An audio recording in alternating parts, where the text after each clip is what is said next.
किए थे इसके पहले, and then we will proceed for the another part.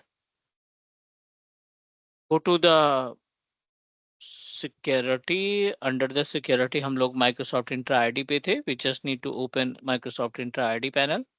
And in Microsoft intra ID panel user का mostly part हमने कवर कर लिया है. We discussed about like how to create bulk user भी हमने क्रिएट करके देखा था, सीएसवी फाइल को ऐड करके, कि आप मल्टीपल सीएसवी फाइल को अपलोड करेंगे and with in second we are able to create the multiple user. And number of users को हम एक सेकेंड में क्रिएट कर सकते हैं. ठीक है, पर यूजर मल्टी फैक्टर ऑथेंटिकेशन हो गया, ये तो बेसिक इंफॉर्मेशन हुई. और अगर हम बात करें इस पर्टिकुलर पैनल पे आपको ऑडिट लॉग्स दिखाई पड़ रहा है, right? This is really important.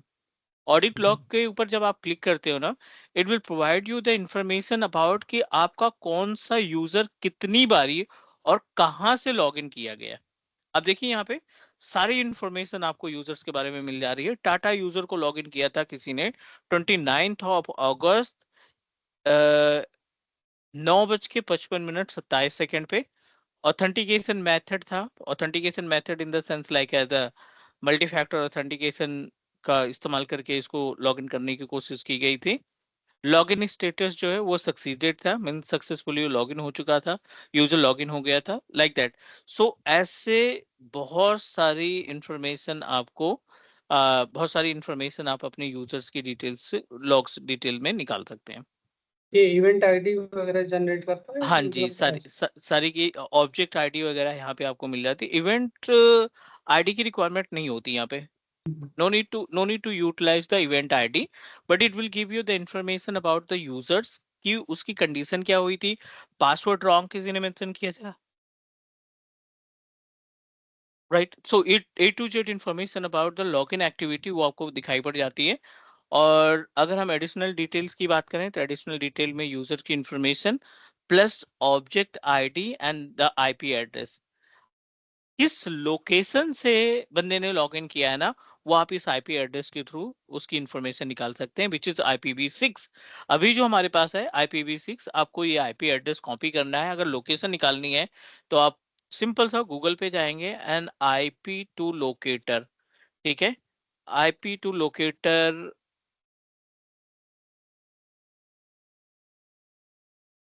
ये आपको ओपन करना पड़ेगा साइट. कुछ इसमें फ्री ऑफ कॉस्ट है, कुछ पेड है, जिसमें मतलब हमें बहुत ज्यादा ट्रेसिंग करने की जरूरत है तो हम पेड वाला भी परचेज कर सकते हैं. ये आपको कंप्लीट इंफॉर्मेशन दे देगा कि ये जो आईपी एड्रेस है इस लोकेशन से, इस रीजन से, इस कंट्री से आपकी एक्सेस की गई थी, राइट? सर्विस प्रोवाइडर क्या है उसकी इंफॉर्मेशन और ये सारी डिटेल्स आपको, मोस्टली डिटेल्स आपको मिल जाएगी, राइट? सो कोई भी यूजर, आप एडमिन हो, आपकी रिस्पॉन्सिबिलिटी बनती है कि कोई भी यूजर किसी भी लोकेशन से लॉगिन करता है तो एटलीस्ट आपको थोड़ा बहुत आइडिया होना चाहिए. कोई यूजर गलत पासवर्ड दे करके ट्राई कर रहा है आपके यूजर को लॉगिन करने के लिए तो यू शुड नो अबाउट, ताकि आप उसके अकॉर्डिंग एक्शन ले सकें. कि अगर आपको लगता है, आपको फील होता है कि नहीं ये यूजर कोई मिस यूज कर रहा है, कोई ट्राई कर रहा है, पासवर्ड गेस कर रहा है, सो ऐसी सिचुएशन में you always try to understand about, you always try to understand about कि लाइक एटलीस्ट उसकी बेसिक इंफॉर्मेशन को हम कलेक्ट कर सकें, राइट? ताकि MFA वगैरह को हम इंक्रीज करके अपने यूजर की सिक्योरिटी को क्या कर सकें, इंक्रीज करा सकें. Is that okay? चलो नेक्स्ट, इसी में अपने पास ऑप्शन दिखाई पड़ रहा है मॉडिफाइड प्रॉपर्टीज. अगर किसी यूजर ने कोई चेंजेस किया होता है इसमें, अगर किसी यूजर ने कोई चेंजेस किया होता तो उसकी भी इंफॉर्मेशन यहाँ पे मिल जाती. अब थिंक अबाउट, मान लीजिए हमने डेलीगेशन का पार्ट देखा था, रिमेंबर हमने डेलीगेशन की सर्विसेज पढ़ी थी. सो डेलीगेशन के केस में क्या होता है कि आप अगर यूजर को राइट्स दे रखें, राइट? अगर आप अपने यूजर को राइट्स दे रखें और यूजर जो है दूसरे यूजर की एक्टिविटी कर रहा है, तो यू नो अबाउट कि आपको मालूम होना चाहिए किस यूजर ने इसके साथ चेंजेस किए हैं या कोई कौन सी यूजर ने इसके साथ छेड़खानी की है, राइट?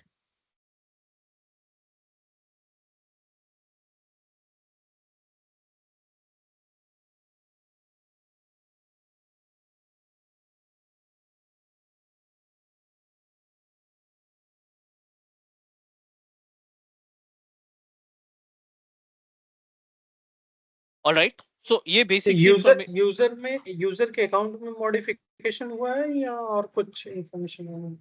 हाँ, यूजर की प्रोफाइल में कोई मॉडिफिकेशन हुआ है तो उसके लिए। उसका हाँ, इंफॉर्मेशन, ओके। ठीक है, बाकी ये बेसिक इन्फॉर्मेशन है। अपार्ट फ्रॉम द लॉग्स, यहाँ पे एक ऑडिट लॉग अलग है, एक साइन इन लॉग अलग है, राइट? और दोनों ही एक एडमिनिस्ट्रेटर के लिए इंपॉर्टेंट इन्फॉर्मेशन को प्रोवाइड करते हैं, बिकॉज ऑडिट लॉग की जो बात करते हैं, audit log can give you the complete information users में जो जो एक्टिविटी की गई है, यूजर को लॉगिन कब कराया गया या लॉगिन फेल्ड कितनी बार हुआ, वो सारी इन्फॉर्मेशन आपको ऑडिट लॉग के अंदर मिल जाती है। Next, as it is sign in logs, ये टोटली अलग है। साइन इन लॉग के केस में ये भी आपको बहुत सारी इंफॉर्मेशन प्रोवाइड करता है। आप देखो, सेग्रीगेट कर रखा है, date, request ID, user name, किस यूजर ने ट्राई किया है, application, which types of platform used by customer और यूजर, लॉगिन क्या हुआ था, आईपी एड्रेस की डिटेल, लोकेशन, यहाँ पे आपको कोई मोर इंफॉर्मेशन आपको प्रोवाइड करेगा in this case. Multi factor authentication activate था नहीं एक्टिवेट था, वो सारी इंफॉर्मेशन आपको यहाँ पे मिल जाएगी। लेकिन ये जो साइन इन लॉग है ना, ये स्पेसिफिक यूजर के लिए नहीं है, ये सारे यूजर्स के लिए है। ट्राई टू अंडरस्टैंड अबाउट, ये इंडिविजुअल यूजर्स के लिए नहीं है। आप यूजर्स की प्रॉपर्टीज में ओपन किए हो तो जितने भी user, this is my root account, this is normal user account, this is guest user account, again टाटा यूजर, इस तरीके से जितने भी यूजर पिछले 7 दिन के अंदर लॉग इन किए गए हैं, उन सब की इंफॉर्मेशन आपको यहाँ पे मिल जाएगी with public IP address and location. तो ये भी एक सिक्योरिटी का ऑप्शन हो सकता है कि मीन्स सिंगल ऑथेंटिकेटर है या मल्टी ऑथेंटिकेटर है, वो दोनों इंफॉर्मेशन के थ्रू आप अपनी सिक्योरिटी को इंक्रीज कर सकते हैं। प्लस यहाँ से आपको ये सारी इंफॉर्मेशन आप CSV फाइल में डाउनलोड करके रख सकते हैं। इन केस अगर आप डॉक्यूमेंट तैयार कर रहे हैं तो आपको इसको CSV फाइल में डाउनलोड करके रख के इसमें अकॉर्डिंग टू द रिक्वायरमेंट आप क्लाइंट से डिस्कस कर सकते हैं कि आपका यूजर यहाँ पे लॉग इन किया गया था। Is all right. तो ऑडिट नेक्स्ट, लॉग्स में भी सारे यूजर की इंफॉर्मेशन रहेगी, गेस्ट अकाउंट हो गया या फिर अपना लोकल एडी का हो गया या दूसरा कोई? यहाँ पे जो ऑडिट लॉग्स है, यहाँ पे भी सारी इंफॉर्मेशन रहेगी। मींस जितने नंबर ऑफ यूजर्स हमने लॉग इन किए हैं या जितने भी गेस्ट यूजर अकाउंट वगैरह मैनेज किए हैं, यहाँ पे इंफॉर्मेशन होगी। बट ये काफी information apart from the signing log से हट करके है। ओके। वहाँ पे लोकेशन, डिवाइस और आईपी एड्रेस सभी एक साथ मिल जाते थे। यहाँ पे हम यूजर की प्रॉपर्टीज में जाकर के चीजों को काउंट करते हैं। और यूजर ने कौन सी एज्योर पोर्टल की सर्विसेज यूज की है वो पता चलेगा इधर से? नहीं, यहाँ से नहीं पता चलेगा, वो फिर उसके लिए कंडीशनल एक्सेस तैयार करना पड़ेगा, ओ ओके। है ना? कंडीशनल एक्सेस के जरिए हम्म। फिर हम डिसाइड करेंगे कि हाँ हाँ। बंदे ने क्या यूज किया है। Okay, got it, thank you. This is the another panel, diagnose and solve problem. तो डायग्नोस एंड सॉल्व प्रॉब्लम कुछ भी नहीं है, हेल्प एंड सपोर्ट इसको मानो आप। जहाँ पे माइक्रोसॉफ्ट की साइट पे ये आपको रिडायरेक्ट करेगा, यहाँ से आप टिकट रेज कर सकते हैं अगर आपके पास प्लान है तो। पहले हमने प्लान के बारे में बात की थी कि कुछ प्लान में आपका फ्री ऑफ कॉस्ट रहता है लेकिन आपको टेक्निकल सपोर्ट नहीं मिलते। यहाँ पे अगर प्लान आपके पास परचेज किया है, अपने डेवलपर प्लान परचेज किया है, प्रोफेशनल डायरेक्ट प्लान परचेज किया है, तो उस केस में आपको मिलेंगे क्या, टेक्निकल सपोर्ट कॉल पे। They are going to support you over a call. ठीक है, तो यह ये ज्यादा इंपॉर्टेंट नहीं है। अब आ जाते हैं मैनेज पे। यहाँ पे आपको मिल रहे हैं 3 से 4 ऑप्शन। ठीक है, मैनेज की केस में जाएं तो deleted user, as we discuss before, it's our responsibility, we must need to know about कि आपका जो रिटेंशन टाइम रहता है वो आपका 30 डेज के लिए रहता है। अगर आपने गलती से कोई यूजर्स डिलीट किए हैं तो अगले 30 दिन तक आपके पास ऑप्शन है कि you are able to revert back, आप सारे यूजर्स को रिवर्ट बैक करा सकते हैं। So it's a default one or this is the default 30 timing, days? या Okay. This is default timing, है ना? कि 30 डेज आपका रिसाइकल बिन की तरीके काम करेगा और ये आपके यूजर को कंटेन करके रखेगा। डायग्नोज एंड सॉल्व प्रॉब्लम वाला जो ऑप्शन है वो ट्रबल शूटिंग में कितना हेल्पफुल हो सकता है अपने को? नहीं, बहुत ज्यादा नहीं है, बहुत ज्यादा नहीं ओके। है इसमें, बहुत ज्यादा नहीं है। बिकॉज इस केस में क्या है ना, हेल्प एंड सपोर्ट मिल जाता है तो बंदे इसकी इससे ज्यादा प्रेफर करते हैं कि वो डायरेक्टली गूगलिंग कर दें। हाँ, राइट राइट। यहाँ पे ले जाने से बेटर है कि वो गूगलिंग कर दें। Yep, correct.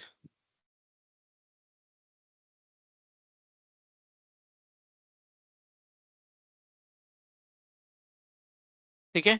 So let's talk about the another important options which are available. Manage के केस में डिलीटेड यूजर के पार्ट में अपने पास है। अगला है पासवर्ड रीसेट के केस में। और पासवर्ड रीसेट के केस में आप देख रहे हो यहाँ पे कुछ अलग ही ऑप्शन दिखाई पड़ रहा है। Why you use self service password reset, तो SSPR होता है। SSPR के थ्रू बेसिकली आप तो अपना टाइमिंग बचाते हो कि एडमिन की तरह काम कर रहे हो, तो no need to reset the password,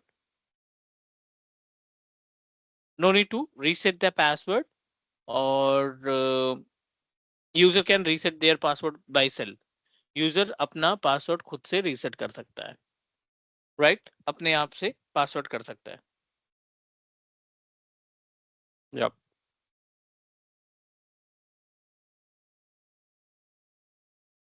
next, ये यहाँ पे अभी पासवर्ड SSPR का ऑप्शन एक्टिवेट नहीं है, क्योंकि SSPR के लिए जो रिक्वायरमेंट है ना, SSPR के लिए जो रिक्वायरमेंट है वो है आपका एक लाइसेंस की जरूरत होती है। One license required. The license is basically related to the what we can say that active directory P2 license को आपको रिक्वायरमेंट होगी, आपको परचेज करना पड़ेगा, ऐड करना पड़ेगा, या फ्री ट्रायल परचेज करना पड़ेगा, and according to that you can proceed. ठीक है guys, just give me 1 minute. Actually एक क्लाइंट है, एक कैंडिडेट स्टूडेंट है ये अपना, he is Hmm. Facing some issue with DHCP server. So Okay. Just give me 1 minute, मैं एक बार इससे पूछ लूं क्या प्रॉब्लम है। Hmm. Hmm.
Anyway, I'm not getting response from him. So let's proceed. Talk about the SSPR. यहाँ पे हम यूजर का SSPR एक्टिवेट नहीं है because we don't have any license, और इसके लिए आपको एड ऑन लाइसेंस परचेज करने की रिक्वायरमेंट होती है। You have to add one add on license with your account or tenant. उसके बाद से SSPR सर्विस काम करना स्टार्ट कर देगी। बेसिक सा स्टेप है। SSPR सर्विस के लिए दो रिक्वायरमेंट है। पहला, आपका जो यूजर है जिसके लिए आप SSPR कॉन्फ़िगर करना चाहते हैं, उस यूजर के पास MFA एक्टिवेट होना चाहिए। सिंपल सी बात करें, दो ही रिक्वायरमेंट है। एक यूजर के पास MFA एक्टिवेट होना चाहिए, और दूसरा आपका जो कॉन्सेप्ट है वो है P2 लाइसेंस आपके पास होना चाहिए। अगर ये 2 पॉइंट है अपने पास, then definitely we are able to configure SSPR। इस अकाउंट में मल्टी फैक्टर ऑथेंटिकेशन नहीं है, क्योंकि 30 डेज के लिए आपको वैलिडिटी वाला लाइसेंस मिलता है। तो I am going to purchase, और आपको स्टेप्स भी बता देंगे कि कैसे एड ऑन लाइसेंस को खरीदा जाता है, बिकॉज एज्योर सब्सक्रिप्शन पे काम करता है। लाइसेंस कुछ ही चीजों के लिए परचेज करेंगे आप। कंडीशनल एक्सेस में कुछ सर्विसेज हैं जिसके लिए लाइसेंस की रिक्वायरमेंट होगी P2 की। SSPR के लिए आपको P2 लाइसेंस परचेज करना पड़ेगा। मींस दिस टू सिक्योरिटी से रिलेटेड किसी भी टास्क के लिए आपको प्रीमियम 2 लाइसेंस जरूरी है, AD प्रीमियम 2 लाइसेंस जरूरी है, ठीक है।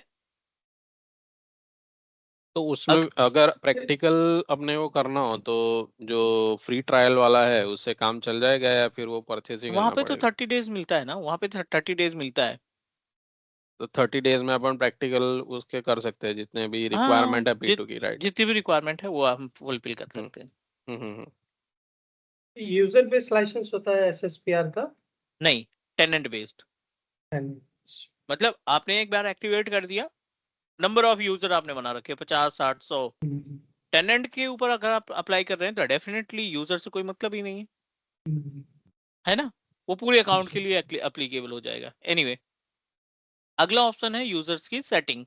This is really important for every administrator, क्योंकि यहाँ पे बहुत सारे ऑप्शंस आपको दिखाई पड़ रहे हैं। We are able to find default user roles permission. Do you want to authorize this user to get any kind of role? Restrict admin users from creating tenants. So ये जो by default setting है ना, no need to make any changes, क्योंकि यहाँ पे अगर आप changes करते हैं तो it will directly impact to our entire portal, Entire right. process. ये आपके पोर्टल के ऊपर जाके इम्पैक्ट करेगा, और कहीं ना कहीं जो आपके यूजर्स को राइट्स है ना, वो ऑटोमेटिकली इंक्रीज हो जाएगी। So what you need to do, you always assign the rights to any user with the help of RBAC, और वो आप खुद डिसाइड करेंगे कि आपको क्या कौन सा रोल, कौन सा सर्विसेज उसको असाइन करनी है, ठीक है। जब नेक्स्ट, बल्क ऑपरेशन। सो बल्क ऑपरेशन के केस में सेम CSV फाइल को आप डाउनलोड करेंगे, यहाँ पे आपको सारी इंफॉर्मेशन मिल जाएगी, ठीक है। Let me activate the license first. सबसे पहले तो हमें एक लाइसेंस परचेज करते हैं यहाँ पे, और लाइसेंस परचेज करने के बाद P2 लाइसेंस परचेज करते हैं, ताकि आपको SSPR सर्विस के बारे में प्रैक्टिकली दिखा सकें। Back to the Azure AD panel, main panel पे चलते हैं, और यहाँ पे आपको ऑप्शंस दिखाई पड़ेगा लाइसेंसेस का। So how many licenses that contain by your account, वो हम देख लेते हैं। Go to the manage option. Manage option पे क्लिक करने के बाद ऑल प्रोडक्ट्स पे क्लिक करिए। यहाँ पे आपके पास जो लाइसेंस है उसकी इंफॉर्मेशन आ जाएगी, नहीं है तो आपको बोलेगा कि आप परचेज करो, right. So we are able to find the option try and buy का ऑप्शन दिखाई पड़ रहा है। पहले जो ये लाइसेंस थे ना, फ्री ऑफ कॉस्ट अप्लीकेबल थे। प्रीमियम 2 वगैरह वाले लाइसेंस जो फ्री ऑफ कॉस्ट अवेलेबल थे। पहले इनकी वैलिडिटी 90 डेज थी, अभी इन्होंने वैलिडिटी जो है वो कर दी 30 डेज के लिए।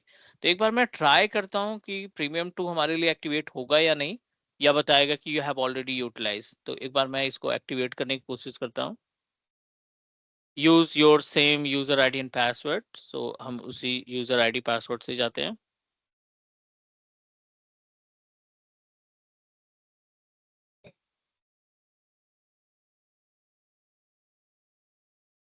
You have to provide all the information. आपको यहाँ पे सारी इंफॉर्मेशन देनी पड़ेगी। We just need to provide all the information.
Let's try to access free trial account.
For the free trial account, I also need to provide the credit card or debit card information. So what I'm going to do, apart from the buying license, free trial के लिए भी हमें अपना credit card provide करने की जरूरत पड़ेगी, right? Credit card या डेबिट कार्ड प्रोवाइड करने की जरूरत पड़ेगी। तो SSPR के प्रैक्टिकल के लिए what I am going to do, I am going to open office 365 portal, दोनों का एडी सेम ही है, और यहाँ पे हम SSPR कॉन्फ़िगर कर लेते हैं। प्रोसीजर बिल्कुल सेम है, नो डिफरेंस बिटवीन बोथ। और जैसे ही हम एक लाइसेंस परचेज करते हैं P2 का, इस पे परचेज करेंगे because I need to add my credit card, so वो मैं कर लूंगा क्रेडिट कार्ड ऐड करके P2 लाइसेंस। सेम एक्टिविटी हम परफॉर्म कर लेंगे अपने 365 माइक्रोसॉफ्ट एज्योर पोर्टल के ऊपर भी।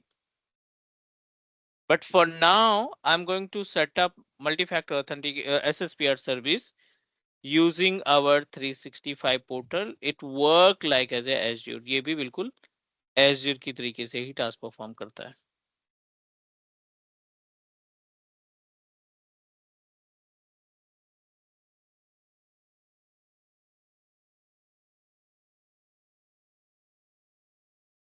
Go to the identity, तो ये भी हमारे Azure Active Directory के डैशबोर्ड की तरीके से आ जाएगा, सेम ही है। यूजर्स पे क्लिक करते हैं, यहाँ पे ऑल यूजर्स पे क्लिक करते हैं, multiple users I have already created. आप देखो सेम ऑप्शन दिखाई पड़ रहा है जो आपके Azure AD पे है, no difference between both the ID, but यहाँ पे अकाउंट हमने दूसरा यूज किया, सेम ऑप्शन यहाँ पे, सेम ऑप्शन यहाँ पे, ठीक है, बट टेनेंट अलग है। तो what I am going to do, किसी भी एक यूजर के ऊपर मल्टी फैक्टर ऑथेंटिकेशन कॉन्फ़िगर करते हैं और उसके बाद SSPR कॉन्फ़िगर करेंगे। डिफरेंस क्या होगा, अगर आपके पास लाइसेंस नहीं है तो SSPR कैसे दिखेगा?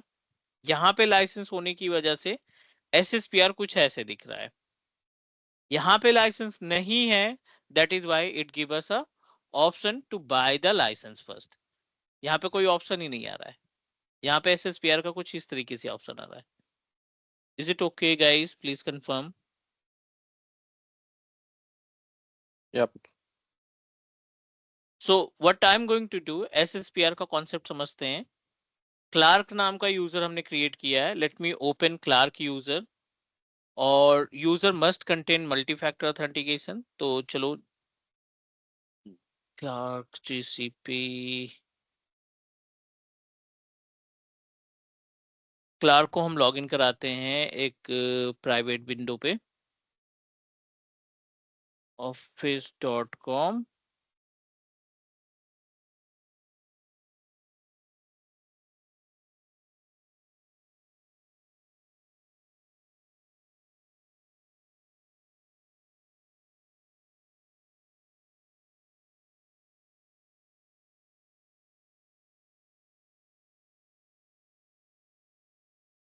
MFA ऑलरेडी इस पे कॉन्फ़िगर दिखा रहा है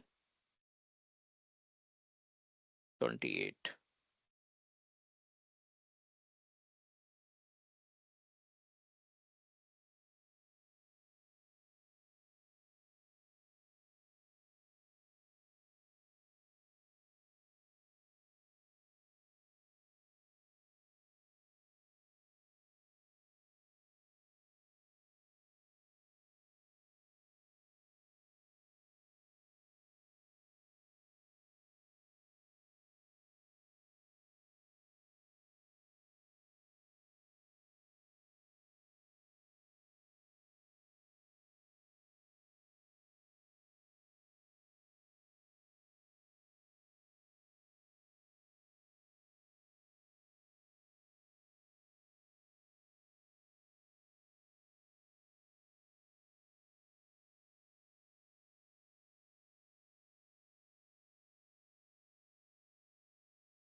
ठीक है, इसमें मल्टी फैक्टर ऑथेंटिकेशन है, तभी हम लॉगिन कर पा रहे हैं।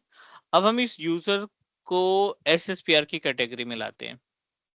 The users that we created, MFA है, P2 लाइसेंस है अपने पास, और let's try to understand about कि कैसे SSPR काम करेगा इसमें। So we just need to uh,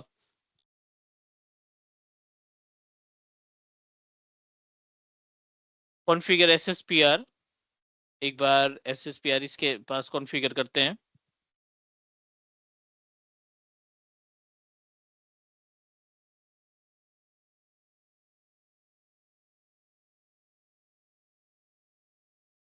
go to the password reset, और इस यूजर को SSPR की कैटेगरी में रखने के लिए या तो आप सेलेक्टेड पे क्लिक करोगे। सेलेक्टेड के केस में क्या होगा कि आपको इंडिविजुअल यूजर को असाइन करने के लिए ग्रुप बनाना पड़ेगा, और ग्रुप क्रिएट करने के बाद, राइट, ग्रुप क्रिएट करने के बाद आप अपने उस यूजर को उसमें असाइन करेंगे। पहला ये है। दूसरा ऑप्शन ये है कि आप सभी के लिए अप्लाई कर दो।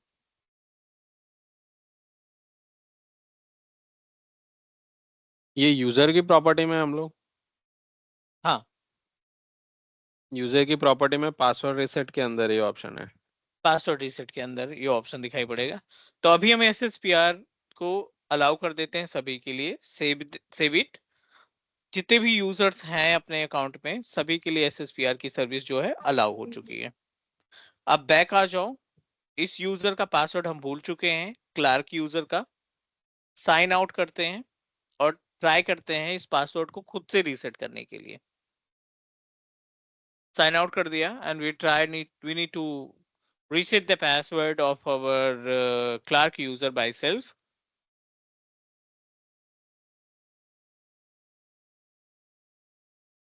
ठीक है, यहाँ पे ऑप्शन दिखाई पड़ रहा है unfortunately we forget the password. Forget my password पे क्लिक करेंगे। नाम देंगे, यहाँ पे जो डिटेल्स है वो सारी इंफॉर्मेशन आप प्रोवाइड करेंगे। 4XGSAU।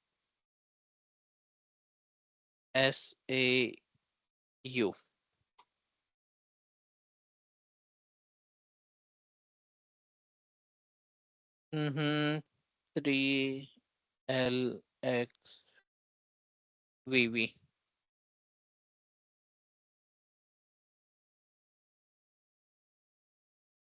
अब आपको देखो यहाँ पे तीन ऑप्शन दिखाई पड़ रहे हैं। ऑल्टरनेट ईमेल आईडी पे कोड मंगाना है आपको, रजिस्टर मोबाइल नंबर पे कोड मंगाना है आपको, या मल्टी फैक्टर ऑथेंटिकेशन पे कोड मंगाना है। क्योंकि इसको कॉन्फ़िगर करते समय हमने MFA में दोनों चीजें सेलेक्ट कर रखी थी, एक तो मोबाइल नंबर भी और दूसरा हमने मल्टी फैक्टर ऑथेंटिकेशन भी एक्टिवेट कर रखा था।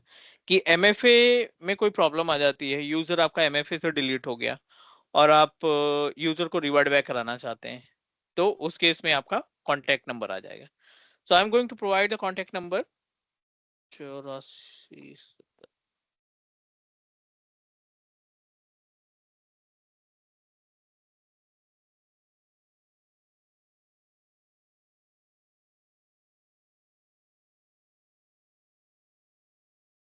तो ईमेल एड्रेस और मोबाइल नंबर हमने जब MFA सेट किया था तब दिया था, राइट? हाँ, ओके। आपको एक कोड मिलेगा MFA के टाइम पे ही हमने दोनों ऑप्शन दे दिए थे। यहाँ पे 3 अगर मोबाइल नंबर चेंज कर देते हैं तो कोड वहां पे जाएगा दूसरी जगह मोबाइल नंबर पे? नहीं, आपको फिर से एक्टिवेट करना पड़ेगा। आपको फिर से एक्टिवेट करना पड़ेगा। एडमिनिस्ट्रेटर आपके एमएफए को डिसेबल करेगा या बैकएंड से रीसेट करेगा और आपसे बोलेगा कि आप कॉन्टेक्ट नंबर चेंज करो। हम अपनी तरफ से चेंज नहीं कर पाएंगे। Got it what I am saying? या इस इसको तो आप एज ए यूजर कंसीडर करो ना, एज ए कस्टमर कंसीडर करो आप इस पैनल को। ओके, मीन्स 2 मिनट से हमें एमएफए डिसेबल करके फिर से उसको एनेबल करना पड़ेगा, जैसे पहले हाँ, प्रोसेस किया था। एडमिन बैकएंड से जाएगा, डोमेन को डिसेबल करेगा, राइट, हाँ पासवर्ड हाँ, को डिसेबल करेगा, डिसेबल करने के बाद फिर से वो एक्टिवेट करेगा। प्रोसेस करना पड़ेगा जो प्रोसेस हमने पहले किया था। हाँ, सेमी प्रोसेस करना पड़ेगा। और वहां पे रीसेट का भी ऑप्शन आता है ना, एमएफए रीसेट का ऑप्शन आता है। एडमिन के पास राइट रहता है कि वो अपने पासवर्ड को और मॉडिफाई कर सके। फोन नंबर भूल गया बंदा, या और कोई प्रॉब्लम आ गई, या कॉन्टेक्ट नंबर चेंज करना चाहता है, फोन खो गया उसका, तो ऐसे बहुत सारी सिचुएशंस हो सकती हैं जिसके आप अपने यूजर के पासवर्ड को रीसेट कर सकते हैं। It's all right about SSPR? हो गया एसएसपीआर का कॉन्सेप्ट?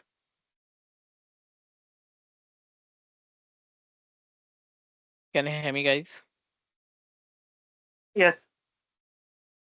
ठीक है, ये हो गया अपने पास concept of SSPR service. Let's talk about the another option. User की प्रॉपर्टीज में मोस्टली दिखने वाले ऑप्शंस के बारे में हमने डिस्कस किया। अभी हम मूव करते हैं ग्रुप के बारे में और ट्राई टू अंडरस्टैंड अबाउट कि ग्रुप कितने तरीके के होते हैं और इन ग्रुप्स को हम कैसे यूटिलाइज करेंगे, और how we can create our own group, और why we need to create our own group. बहुत सारी कंडीशन है, एक तो क्यों क्रिएट करते हैं और एक कैसे क्रिएट करते हैं। We are able to find multiple options are available in the group properties. हमने एसएसपीआर क्रिएट करने के टाइम पे वो ग्रुप क्यों ऐड किया था उसमें? नहीं, हमने ग्रुप नहीं ऐड किया था ना, हमने ग्रुप ने ऐड किया, हमने ऑल हमने ऑल कर सबके दिया लिए था। एक्टिवेट सबके किया। लिए ग्रुप था ही नहीं हमारे पास, तो हमने मतलब सबके किसी लिए एक कर के दिया, लिए करना रहेगा तो ग्रुप अच्छा, क्रिएट ओके, करना या पड़ेगा। है ना। समझ गया। वो पर्टिकुलर करना है तो वो ग्रुप में डाल के फिर वो ग्रुप को ही डायरेक्ट दे दो तो वो सबको 10 आ जाएगा। 10 यूजर हैं, 5 को एसएसपीआर देने हैं, 5 को नहीं देने हैं। Then group hmm. Come into the picture. Right. और एसएसपीआर में वो जब रीसेट किया पासवर्ड तो उसमें 3 ऑप्शन आ रहे थे, एक मोबाइल नंबर, एक ईमेल आईडी, तीसरा हाँ, एमएफए का ऑप्शन था। वो क्या था? ऑथेंटिकेशन, ऑथेंटिकेशन एप्लीकेशन, अच्छा, हाँ हाँ, समझ गया, ओके, है ना। Got it. कई बार होता है कि और भाई कंपनी कहती है, एसएसपीआर में जो ऑप्शंस आते हैं पासवर्ड रीसेट के, वो एमएफए में जो हमने सिलेक्ट करके रखा है वही ऑप्शन इधर पूछेगा, राइट? वही ऑप्शंस आएंगे जो आपने ऑलरेडी कॉन्फ़िगर करके रखा है। ओके, ठीक है। और एमएफए रीसेट वाला ऑप्शन तभी यूज होता है जब यूजर अपना जो भी वो सेकंड सिक्योरिटी ऑप्शंस भूल गया होता है, पासवर्ड या मोबाइल नंबर, या उसका चेंज हो गया कुछ भी XYZ। हाँ, तब उस केस में डिसेबल करके। हाँ हाँ, ठीक।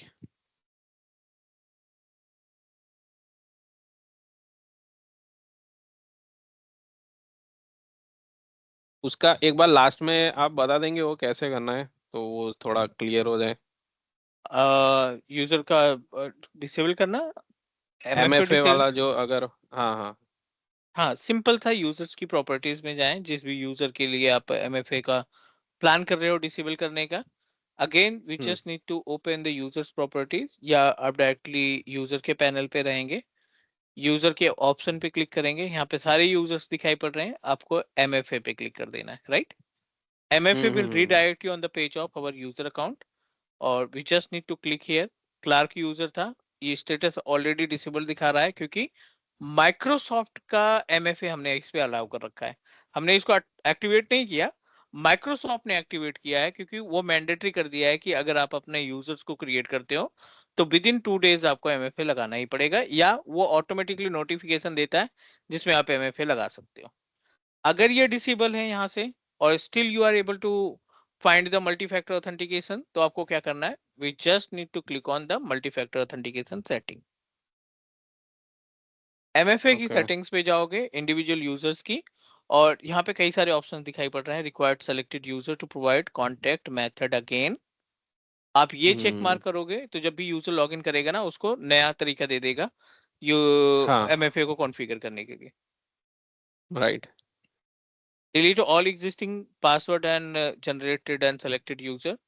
Restore multi-factor authentication on all remembered devices. Got it कई सारे ऑप्शन है, आपको डिसाइड करना है कि आपके साथ कौन सी कंडीशन है। हम्म आपका फोन खो गया या और कोई प्रॉब्लम हो गई तो आप डायरेक्टली बोलोगे भाई डिलीट करो।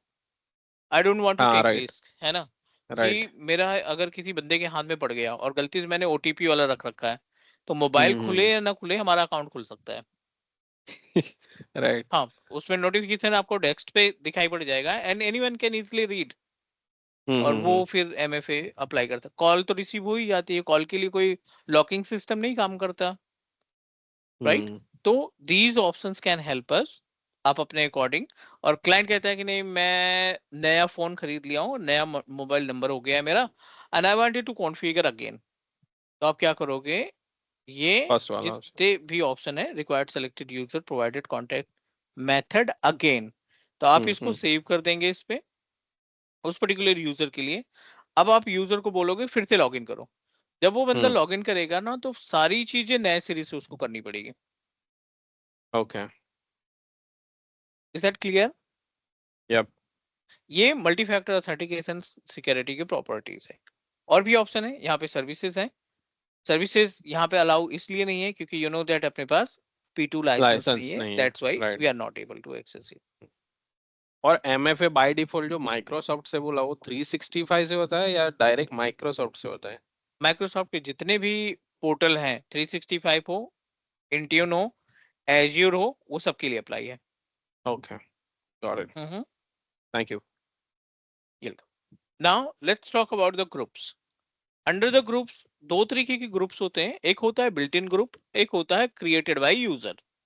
चलो, कैटेगरी भी ग्रुप की दो होती है, एक होती है सिक्योरिटी ग्रुप और एक होती है 365 ग्रुप। अगर आप यहाँ पे क्लिक करते हो ना, ये आपको इस पेज पे ले जाएगा जहां पे आपको यूजर क्रिएट करना है। माइक्रोसॉफ्ट 365 ग्रुप दिखाई पड़ रहा है और सिक्योरिटी ग्रुप दिखाई पड़ रहा है।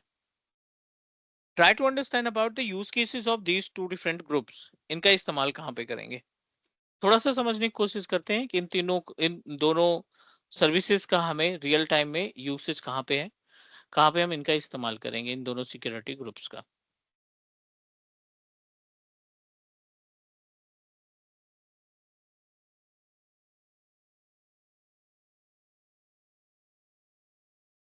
माइक्रोसॉफ्ट इंट्रा आईडी हम यहाँ पे हैं, Microsoft intra ID group management, हम यहाँ पे ग्रुप मैनेजमेंट की बात कर रहे हैं।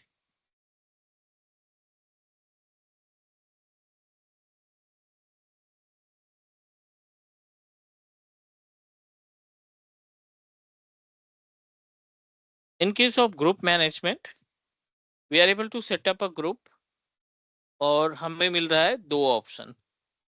You can proceed with security वाला group,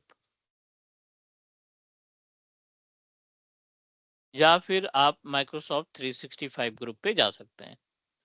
as a Azure admin it's our responsibility कि हमें कौन सा सेलेक्ट करना है। सिक्योरिटी ग्रुप को सेलेक्ट करने का रीजन है कि आप परमिशन देना चाहते हैं।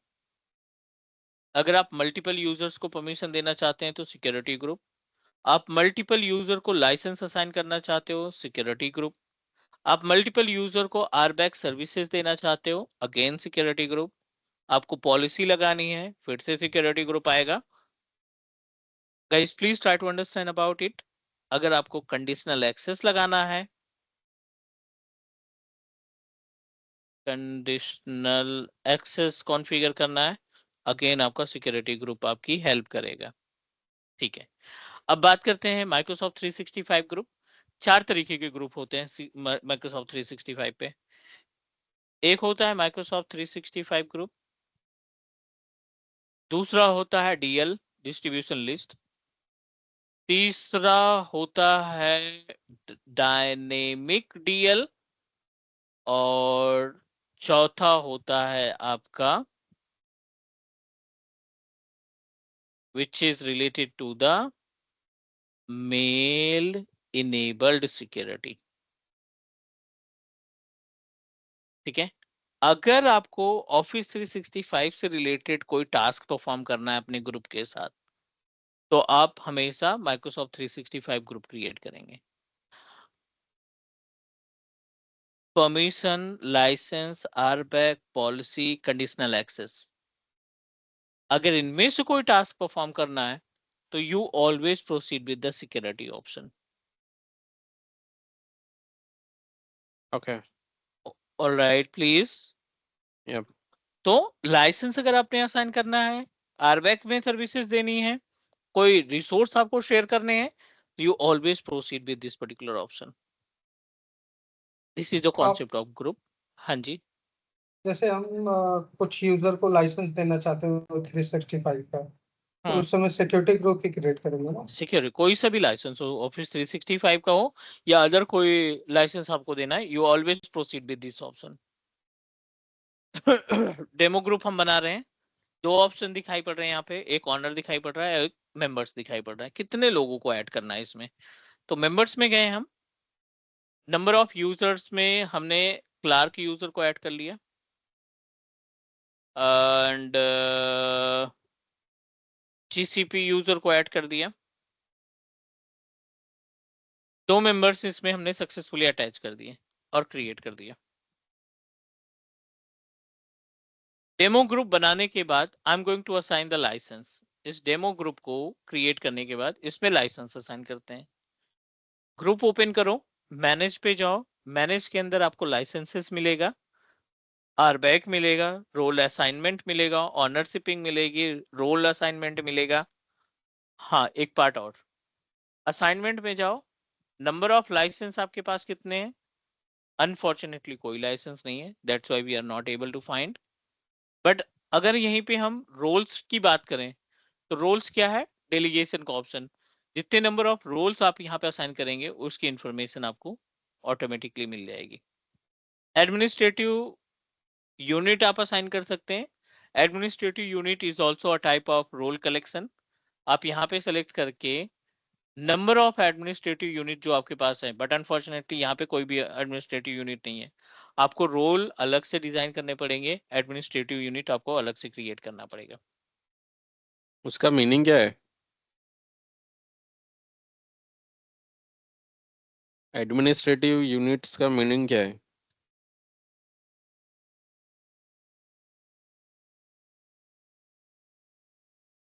हेलो।